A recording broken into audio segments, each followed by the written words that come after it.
ఊరేగింపు ఊరేగింపు అంటాం. ఊరేగింపు కాదు, ఊరిరిగింపు. ఊరిరిగింపు అంటే వీడు ఎలాగో గుళ్ళోకి రాడు స్వామి, నువ్వే గుళ్ళోంచి బయటికి రా అంటే స్వామివారే ఓ పల్లకీలో కూర్చుని బయటికి వస్తారు. బయటకు వస్తే అలా వీధుల్లోకి వస్తారు. వీడు టీవీ చూస్తూ ఉంటాడు. పాపం వాళ్ళ ఆవిడ మాత్రం అర్ధకురాలు ఓ బెల్లంగడ్డ ఇంత బియ్యం పట్టుకెళ్ళిస్తుంది.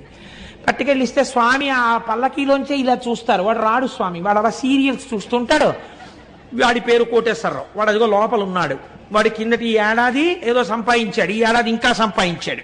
వాడికి అహంకారం, అలాగే కూర్చుంటాడు. నువ్వు వచ్చినా రాడు. పోన్లే నేనే వాడి ఇంటికి వచ్చాను, వాళ్ళ ఆవిడితో బియ్యం పంపాడుగా, తన నీరాజనం ముచ్చేసుకుని ఇంత బెల్లంగడ్డ ప్రసాదం అవి ఇచ్చి లోపలికి పంపిస్తాడు. రేపు ఇదన్నా నోట్లో వేసుకోరా అని పంపిస్తాడు.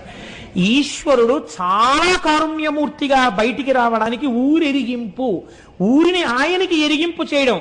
ఊరి వాళ్ళు లోపలికి వెళ్ళి ఆయనకి విజ్ఞాపన చేసుకోవడం కాదు, ఆయన కారుణ్యానికి పరాకాష్ట ఊరిరిగింపు. మహాకాలంలో